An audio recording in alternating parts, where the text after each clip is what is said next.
சரி, நாங்கள் இப்பொழுது ஜிம்னஸ்பேர்ம்னு சொன்னால் வித்து மூடி இலி.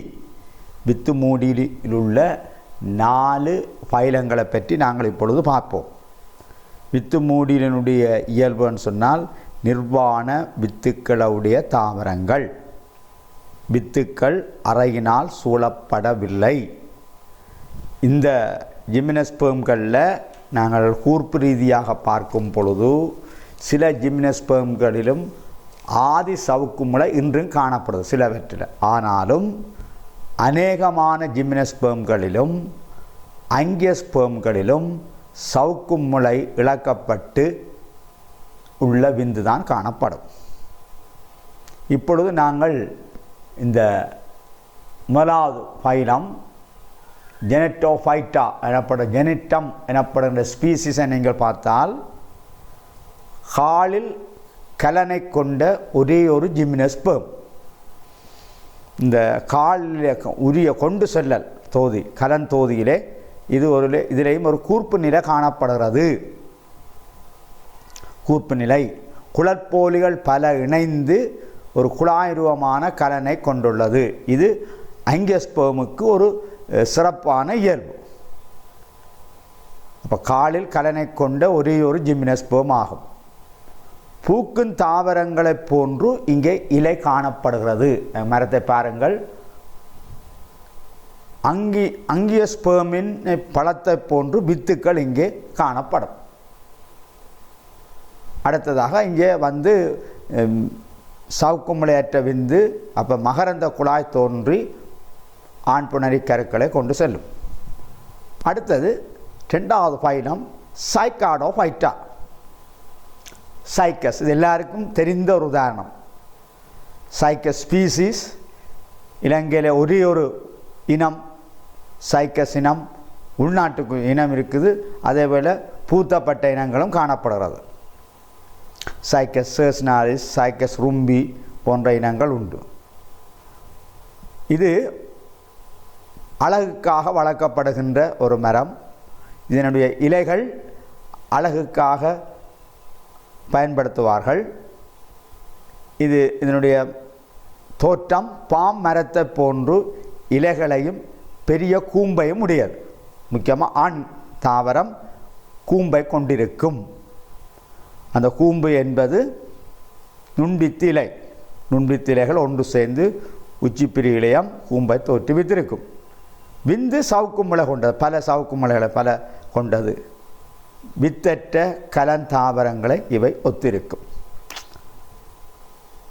அடுத்தது பைலம் கொனிஃபெரோஃபைட்டா. கொனிஃபெரோஃபைட்டா இது பெரிய மரங்களை உள்ளடக்கியது. பைனஸ் என்பது இதனுடைய பெருவெளியா, சைப்ரஸ் என்று சொல்கிற நாங்கள் வீடுகளில் வளர்க்குறோம். சிக்குவியான்னு சொல்லப்படுகிற மரம் செம்மரம். இது கலிபோர்னியா கார்டனில் செம்மரம், சிக்குவியா மரம் காணப்படுகிறது. இது வெவ்வேறு கூம்புகளில் இருவகையான வித்திகளை தோற்றுவிக்கும். இவற்றின் மகரந்த குழாய் ஆண் புணரிகளை கடத்தும். 2 வகையான வித்தி இலைகள் காணப்படுகிறது. அடுத்தது பைலம் ஜிங்கியோஃபைட்டா. ஜிங்கியோஃபைட்டா உங்களுக்கு தரப்பட்ட டிராப் சிலபஸில் ஜிங்கியோஃபைட்டா போடப்படவில்லை. ஆனால் பின்னர் ஆசிரியர்களுக்கு நடத்தப்பட்ட கருத்தரங்கிலே ஜிங்கியோஃபைட்டா சேர்க்கப்பட வேண்டும் என்று சொன்னபடியினால் நாங்கள் இங்கே தருகிறோம். ஜிங்கியோ பைலோபா எனப்படுகின்ற ஒரே ஒரு இனம் இன்று உயிர் வாழ்கிறது. வாழும் உயிர்ச்சுவடு, ரிலிக் ஸ்பீசிஸ் என்று சொல்லுவார்கள். என்றோ அழிந்திருக்க வேண்டிய இனம் இன்று வரை வாழுகிறது. இதை ஒரு அழகு தாவரமாக மேலத்தைய நாடுகளில் வளர்க்கிறார்கள். இலை நல்லா முதிரும் பொழுது ஒரு ப்ரௌன் நிறமாக மாறுகிறது. அங்கே பார்த்தா தெரியும். வாழும் உயிர்ச்சுவடு. இதை கன்னி கூந்தல் மரம், இதில் மயிர்கள் தோன்றபடியினால் இதில் கன்னி கூந்தல் மரம், மேட் இன் ஹேர் ட்ரீ என்றும் சொல்லுவார்கள். வித்தி தாவரம் ஈரில்லம் உள்ளது. சவுக்கு முளை கொண்ட விந்து போலிகளை உருவாக்கும். இவ்வளவும் தெரிஞ்சால் சரி. பாருங்கள், கொனிஃபெரோஃபைட்டா இது முக்கியமானது. இதில் ஆணிலும் பெண்ணிலும் கூம்பிகள் காணப்படும். வீடுகளிலே சில அழகு பொருளாக இதில் இந்த கூம்பிகளை வைத்திருக்கிறார்கள். உங்கள் வீடுகளிலேயும் இந்த சைப்ரஸ் மரம் வளர்க்கிறார்கள். பச்சை இலையை கொண்டிருக்கும். கபில மற்ற எங்களுடைய ஆஞ்சியோஸ்பெர்ம் மாதிரி இலை பழுத்து மஞ்சள் நிறமாக மாறாது. இவற்றை நீங்கள் படங்களையும் நெட்லையும் போய் பார்த்து கொள்ளலாம். ரைட். அடுத்ததாக அந்தோஃபைட்டா ஆஞ்சியோஸ்பெர்ம் என்று சொல்லுவார்கள். அந்தோஃபைட்டான்னு சொன்னால் பூக்கும் தாவரங்கள், பூக்களை கொண்டுள்ள எந்த தாவரமும் ஆஞ்சியோஸ்பெர்மை சேர்ந்தவை, அந்தோஃபைட்டாவை சேர்ந்தவை. பூ என்பது ஒரு இனப்பெருக்கத்துக்காக, லிங்கமுறை இனப்பெருக்கத்துக்காக திரிவடைந்த அங்குர பகுதி. இங்கே கேசரம்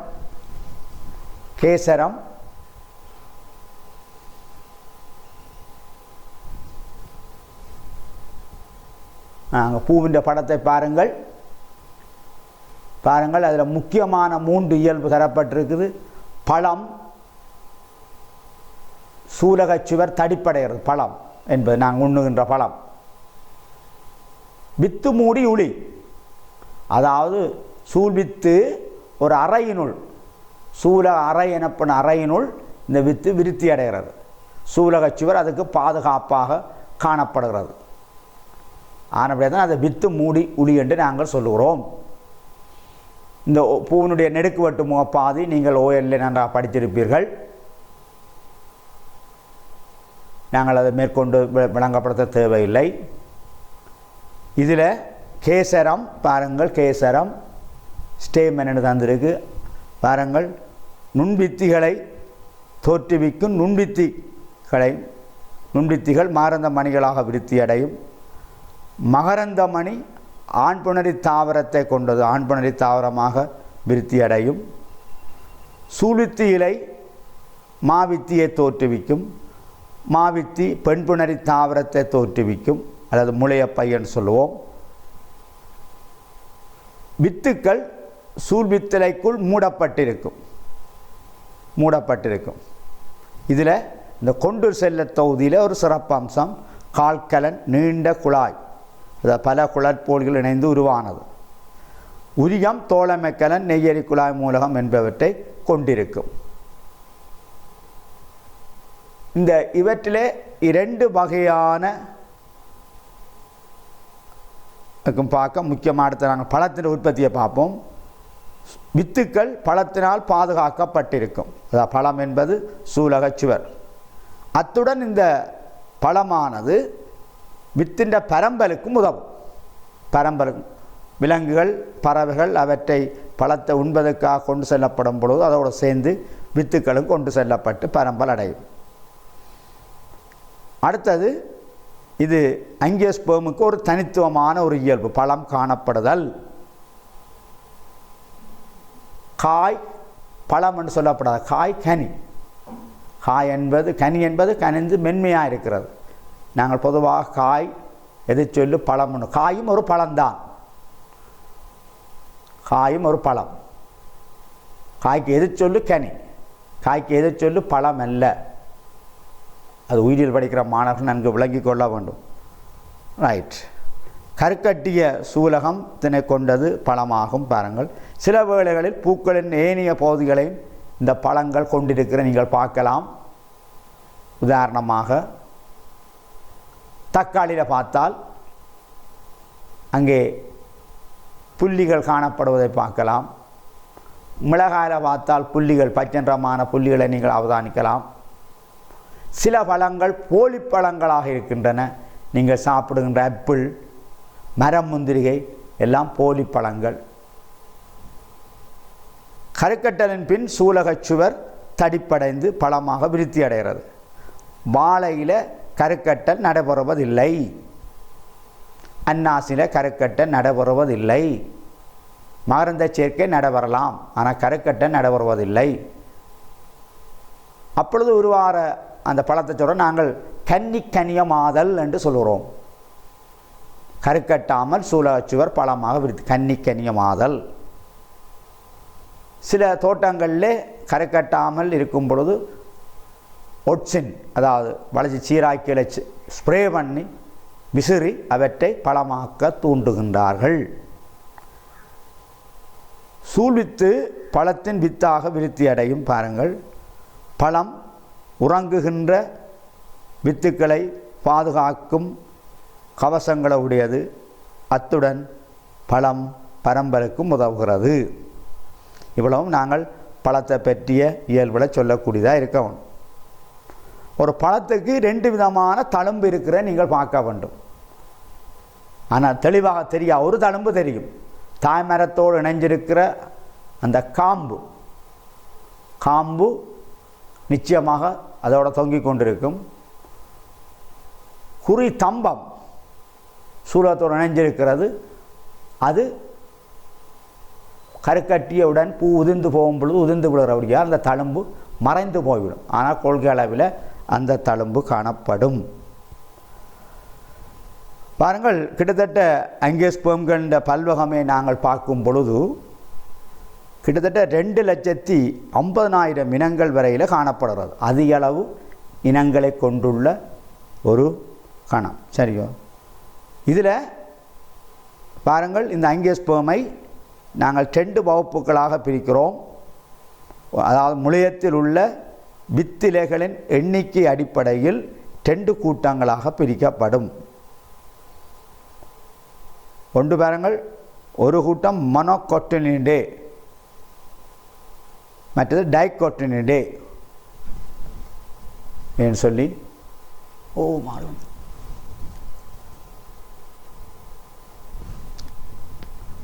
மொனோகோட்டினிடே ஒரு வித்திலை, டைகோட்டினிடே. ரைட். நாங்கள் அந்தோபைட்டானுடைய 2 வகுப்புகள் ஒரு வித்திலையை கொண்டுள்ள மொனோகோட்டினிடே, மற்றது 2 வித்திலைகளை கொண்டுள்ள டைகோட்டினிடே. அங்கே நாங்கள் முதலாவது டைகோட்ஸ் மொனோகோட்ஸ் என்று 2ஆக பிரித்து போட்டிருக்கிறோம். அங்கே பாருங்கள் 2 வித்திலைகளை உடையது காட்டியிருக்கிறோம். இங்கால ஒரு வித்திலையை நாங்கள் காட்டியிருக்கோம். 2வது பூவினுடைய பகுதிகள் 4 அல்லது 5 பெருக்கமாக இருக்கும். 4 இருக்கலாம், 5 இருக்கலாம், அல்லது 5 பெருக்கங்களாக இருக்கும். இங்கால 3 அல்லது 3 பெருக்கம்.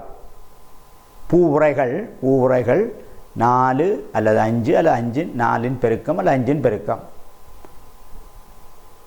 ஒரு வித்திரையில் 3 அல்லது 3 பெருக்கமாக பூவுரை பகுதிகள் காணப்படும். அதாவது அல்லி புள்ளி.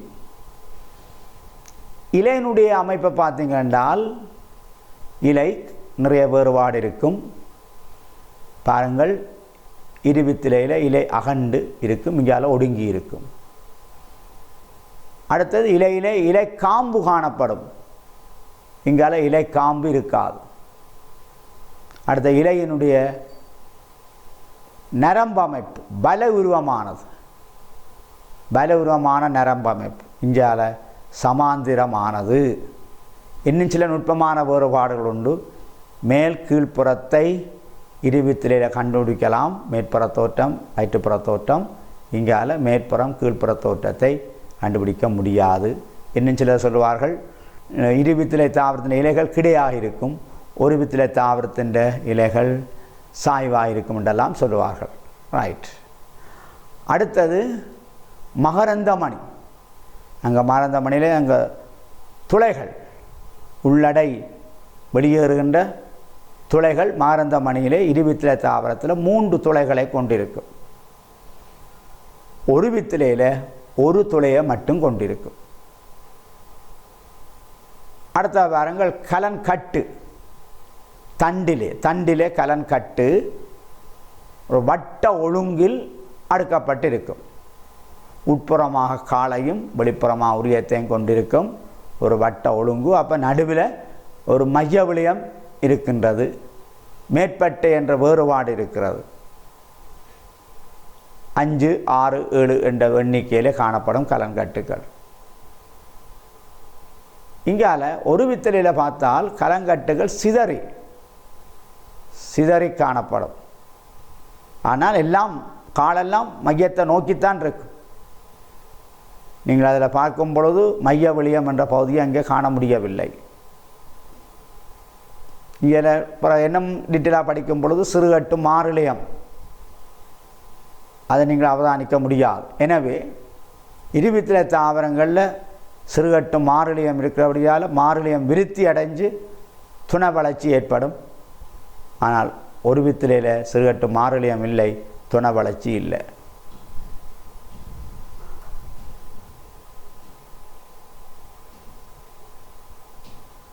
இன்னும் ஒரு சாட்டை பாருங்கள், திரும்பவும்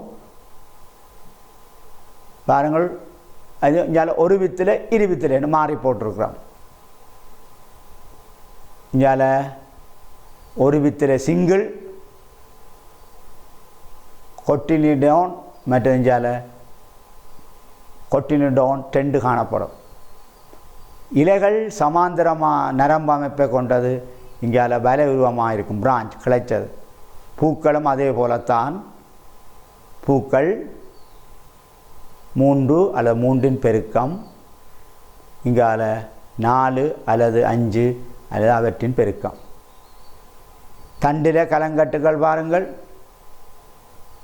ஒரு வித்திரையில் கலங்கட்டுகள் சிதறி இருக்கும்.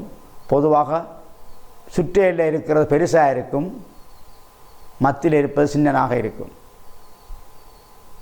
இங்கால கலங்கட்டுகள் வட்ட ஒழுங்கில், குறிப்பிட்ட வட்ட ஒழுங்கில் அடுக்கப்பட்டிருக்கும். 6க்கு மேற்பட்ட எண்ணிக்கையில் காணப்படும். அடுத்தது இவற்றினுடைய வேர்த்தொகுதி. ஒரு வித்திலையில் நேர் வேர்த்தொகுதி அல்லது இடமாறி பிறந்த வேர். இங்கே வேர்கள் தண்டிலே உற்பத்தியாகும். இருவித்திலையில் வேர்கள் ஆணி வேர்த்தொகுதியை உடையது. அதிலிருந்து பக்க வேர்கள் உற்பத்தியாகும். இவ்வளவுதான்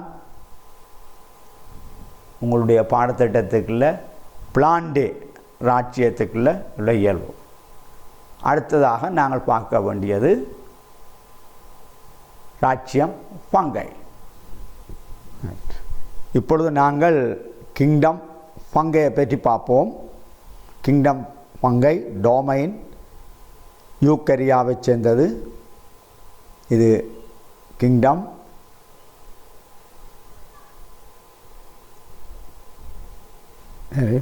இயல்புகளை பாருங்கள். இயல்புகள் யூக்கரியோட்டா வகையை சார்ந்தவை.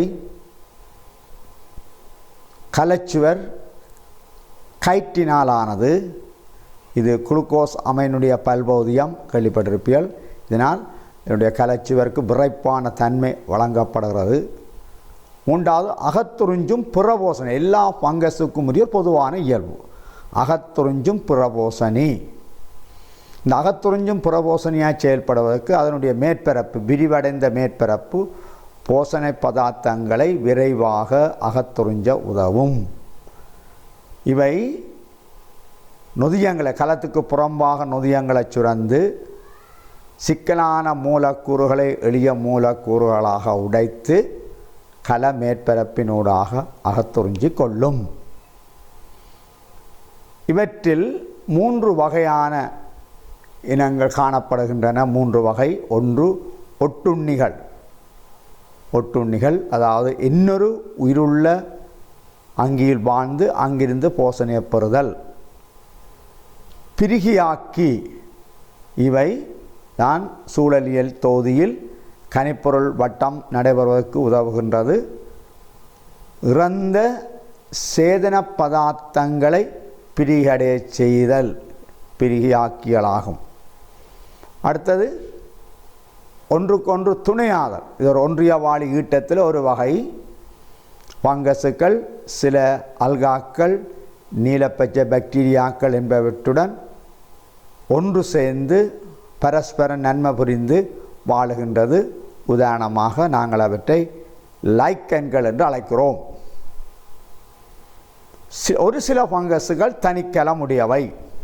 உதாரணமாக நாங்கள் மதுவத்தை பார்க்கலாம், தனிக்கலமுடையவை. கிட்டிடியோமைக்கோட்டா எனப்படுகின்ற பைலத்தை சார்ந்தவற்றிலும் தனிக்கலம் உண்டு. ஏனையவை பூஞ்சன இலைகளினால் ஆனது, அதாவது பூஞ்சன இலை என அழைக்கப்படுகின்ற ஒரு இலையுருவமான உடலை உடையது.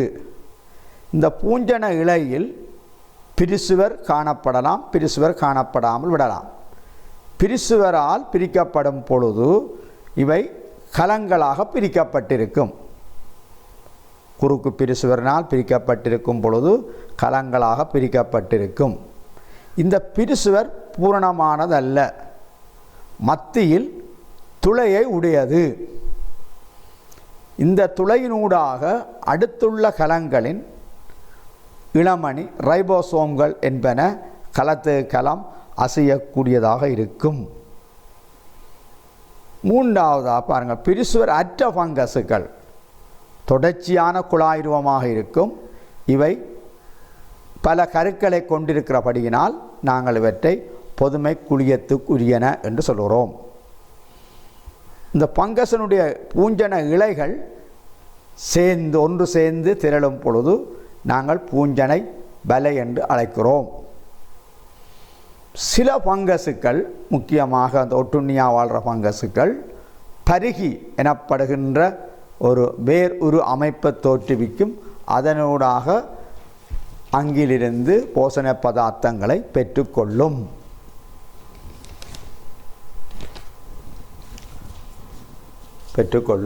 சரி, அடுத்த பாருங்கள்.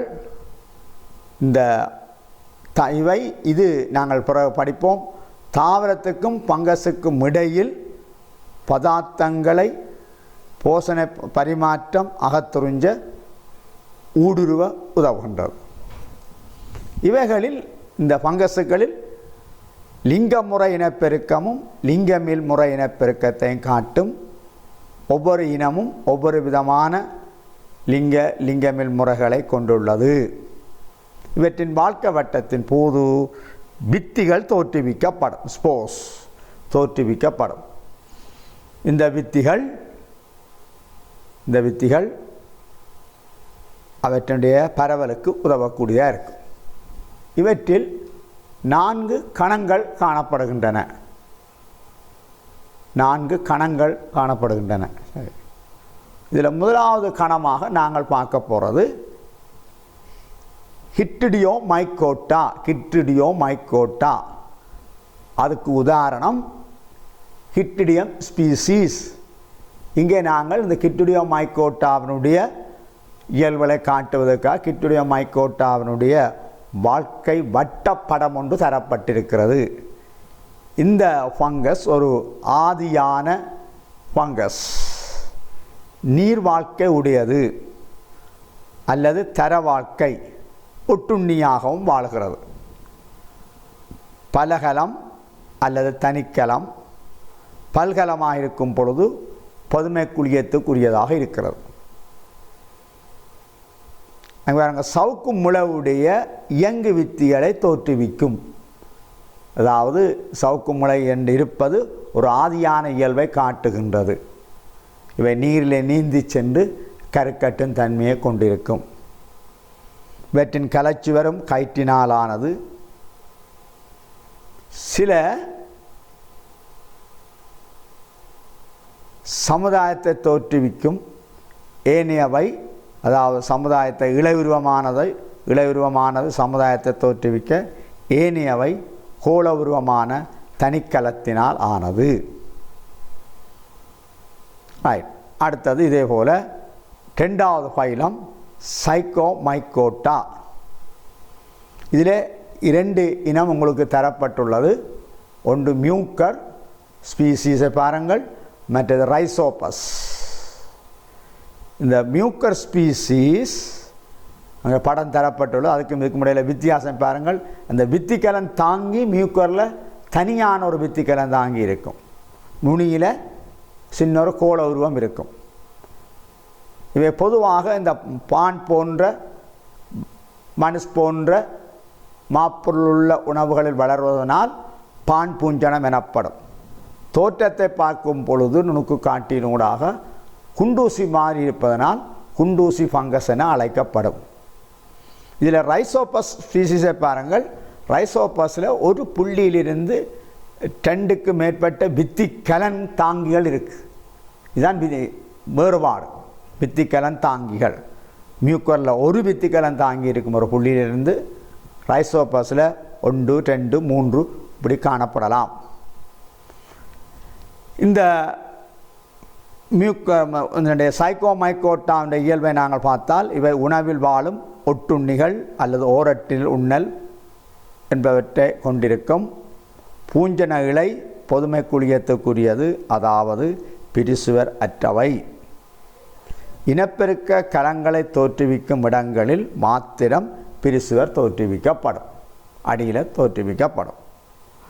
லிங்கமில் முறை இனப்பெருக்கத்தின் போது வித்திக்கலனை தோற்றுவிக்கும். அங்கே பாருங்கள், வித்திக்கலன் தரப்பட்டுள்ளது.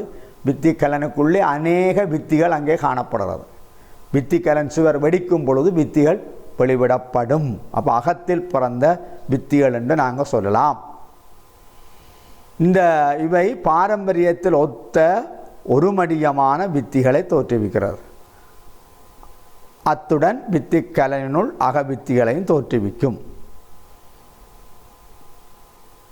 லிங்க முறை இனப்பெருக்கத்தின் போது நுகவித்திக்கலனை தோற்றுவிக்கும். 2 பூஞ்சன இலைகள் நுனிகள் இணைந்து முதிர்ப்புணர்ச்சி கருப்புணர்ச்சியினால் உறுதியான ஒரு கட்டமைப்பு தான் நுகவித்திக்கலன். இந்த நுகவித்திக்கலன் ஒரு கரடுமுரடான கருப்பு நிறமானதாக காணப்படும். இது பாதகமான சூழல் நிபந்தனைகளுக்கு தடை உள்ளது. அதாவது பாதகமான சூழல் நிபந்தனைகளை தாங்கிக் கொள்ளக்கூடியதாக இருக்கும். நுகவித்திக்கலன் பல்கரு கட்டமைப்பு. நுகத்துக்கும் நுகவித்திக்கலனுக்கும் அதான் வித்தியாசம். வித்திக்கலனில் இருமடியமான பல்கரு அமைப்புகள் காணப்படும். இது உலர்ந்த அல்லது பனிக்கட்டி நிலைமையில் தடையுடையதாக இருக்கும். எதிரடியான சூழல் நிபந்தனைகளில் அணுசேவை செயல்பாடு அற்றதாக இருக்கும். சூழல் நிலைமைகள் சாதகமாக உள்ளபோது வித்திக்கலன் பிறப்புரிமை பல்வமிக்க ஒருமடியமான பல வித்திகளை தோற்றுவிக்கும். வித்திகளை தோற்றுவிக்கும். சரி, இனி அடுத்ததாக நாங்கள் பைலம் 3 அஸ்கோமைக்கோட்டா கருப்பு பூஞ்சனம். அதாவது முதல்ல 3 இனங்கள் உங்களுக்கு தரப்பட்டிருக்குது பாடத்திட்டத்தில். அஸ்பகிலஸ், பெனிசிலியம், சைக்ரோமைசிஸ். அதில் பாருங்கள், அஸ்பகிலஸ் அங்கே படம் போடப்பட்டிருக்கிறது.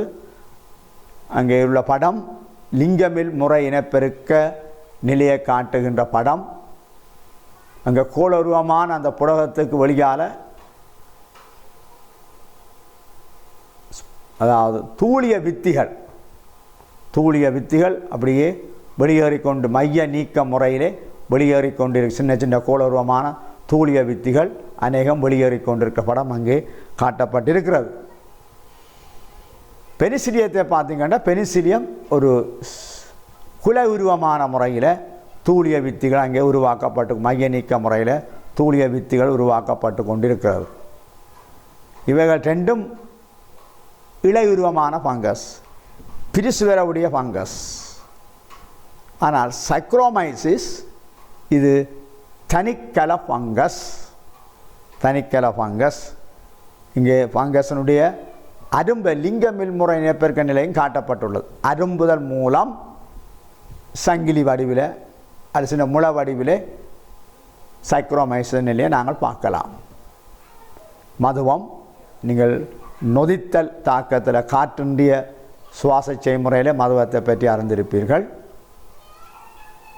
ரைட். அப்போ நாங்கள் இப்பொழுது இந்த அஸ்கோமைக்கோட்டாவினுடைய இயல்பலை பார்ப்போம். அஸ்கோமைக்கோட்டாவை நாங்கள் ஒரு பை இவற்றினுடைய இனப்பெருக்க வித்திகள் தோன்றபடியினால் இவற்றை கோணி பங்கசுகள் என்றும் அழைப்பார்கள். இவை கடல், நன்னீர், தரை, என்பவற்றினுடைய வாழிடமாக கொண்டிருக்கும். வாழ்க்கை முறை ஒட்டுண்ணி நோயை விளைவிப்பவை அல்லது ஒன்றிய வாழி ஈட்ட முறையை கொண்டிருக்கும்.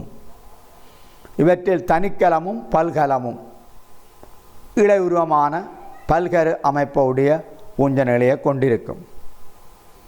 லிங்கமில் முறையின் போது விசேட பூஞ்சன இலைகளான தூளியம் தாங்கி உச்சியில் தூளியங்களை உருவாக்குகின்றது.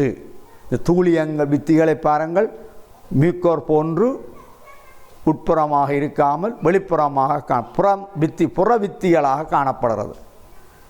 சங்கிலியாக அல்லது குலையாக பாருங்கள், சங்கிலியாக அல்லது குலையாக காணப்படலாம். லிங்கமுறை இனப்பெருக்கத்தின் பொழுது கோணி எனப்படுறது ஒரு பை, அவற்றினுள் கோணி வித்திகள் உருவாக்கப்படும். கோணி எனப்படும் பை போன்ற கட்டமைப்பை தோற்றுவிக்கப்படும். அநேகமான பங்கசுக்கள் கோணி கனி என அழைக்கப்படுகின்ற கனி உடலத்தை இவை தோற்றுவிக்கும். பொதுவாக ஒரு கோணி பையினுள் 8 கோணி வித்திகள் காணப்படும். ஒரு கோணியில் 8 கோணி வித்திகள் காணப்படும். லிங்க முறையின் போது புணரிக்கலங்கள் தோற்றுவிக்கப்பட்டு அவை இணைகின்றன. இதன் விளைவாக கோணி வித்திகள் உருவாகும். இவை கோணி வித்திகள் அகத்தில் பிறந்தவையாக காணப்படும்.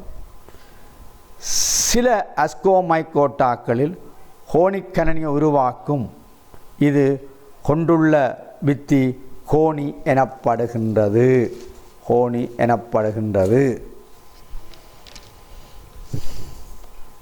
அடுத்தது இறுதியாக பைலம், 4வது பைலம் பாசிடியோமைகோட்டா. இது எல்லாருக்கும் நன்கு தெரிந்தவை. உங்கள் வீட்டு சுற்றுப்புறச் சூழலில் நாய்க்குடைக்காளான் என்று சொல்லுவார்கள், அல்லது தேரையின் பீடங்கள் என்று சொல்லுவார்கள்.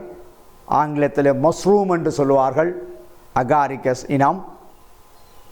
இந்த பாசிடியோமைகோட்டாவை நாங்கள் குண்டாந்தடி பாசிகள் என்றும் அழைப்பார்கள். பாசிடியோமைகோட்டா குண்டாந்தடி பாசிகள். இவற்றில் மஷ்ரூம் சொல்லப்பட்டிருக்குது. படத்தை பாருங்கள், முதலாவது படம். குடைக்காளான் என்று சொல்கிற நாங்கள். மற்ற பஃப் பால்ஸ் என்று சொல்கிற ஊது பங்கஸ்கள். மற்றது ஓட்டு பங்கஸ்கள். இது அந்த மரங்களில் உள்ளே இருந்து வெளிநோக்கி வித்திகளை பரம்பலடைய செய்கிறதுக்கு இந்த தட்டுருவமான கனி உடலங்களை வெளிப்புறமாக தள்ளுகிறது. இவற்றின் பூஞ்சன இலைகள் ஆதார படகினுள் காணப்படும். அப்போ நாங்கள் இவற்றினுடைய இயல்புகளை பார்த்தால் தரவாக்கை, சில ஒன்றிய வாளி, பிரிசுவருடைய இளவுருவமானது, இரு கருக்கூட்டுக்குரியது. லிங்க முறை இனப்பெருக்கத்தின் போது நீங்கள் பாருங்கள், அகாரிகஸில் இந்த கீழ்ப்புறமாக அந்த குடைந்த தொப்பாரம் போன்ற அமைப்பிலே கீழ்ப்புறமாக திரைச்சீல மாதிரி தொங்கிக் கொண்டிருக்கிறது பார்க்கலாம். சரி, அவற்றை எடுத்து நுணுவு காட்டிக்குள்ளே பார்த்தால் சிற்றடி வித்திகள், அதாவது இனப்பெருக்க சிற்றடி உரை என்றதை தோற்றுவிக்கும், கனி உடலத்தை தோற்றுவிக்கும். இந்த கனி உடலத்திலே மீன் பூவுரு அல்ல பூக்கள் என்பன சிற்றடிகளை தோற்றுவிக்கும். சிற்றடியில் சிற்றடி வித்திகள் தோற்றுவிக்கப்படும். இது புறத்தில் பிறந்த வித்திகள் ஆகும். ஊது பங்கஸ் அங்கே பாருங்கள், இது சிற்றடி வித்திகள் சிற்றடி கனியத்தினுள் தோற்றுவிக்கப்படும், உள்ளே தோற்றுவிக்கப்படும். கனியுடலம் ஒரு பந்து போன்று கோளவுரு கனியுடலமாக உடைந்து வித்திகளை வெளியேற்றும். இந்த வித்திகள் சிலருக்கு மூக்கடைப்பு போன்ற நோய்களை பாதிப்புகளை ஏற்படுத்தும். இதனால் இவை பிசாசின் பொடி டப்பா என்று சில கிராமத்தவர்களால் அழைக்கப்படுகிறது.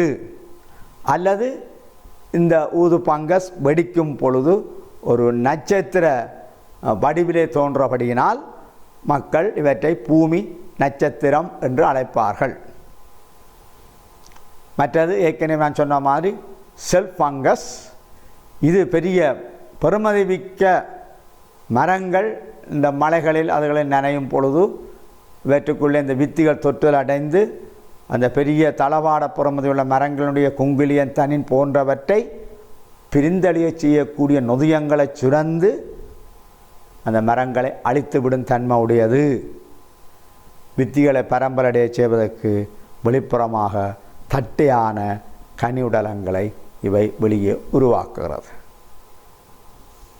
இனி நாங்கள் இந்த ஃபங்கஸனுடைய சூழலியல் முக்கியத்துவத்தை பார்க்கும் பொழுது இவை ஒரு பிரியாக்கி முக்கியமாக 2 உயிரினம், ஒன்று பாக்டீரியா, மற்றது ஃபங்கஸ்.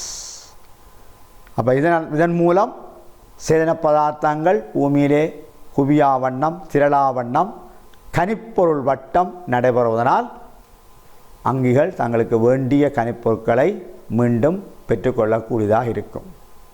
அடுத்தது சூழலியல்ல இவை ஒரு உணவு. மனிதன் கூட சில காளான் உணவுகள் கறிகள் சாப்பிடுகிறார்கள். சில விலங்குகளும் இவற்றை உணவாக உட்கொள்ளுகின்றன. இத்துடன் உங்களுடைய அதாவது ஃபங்கஸ் முடிவடைந்து விட்டது.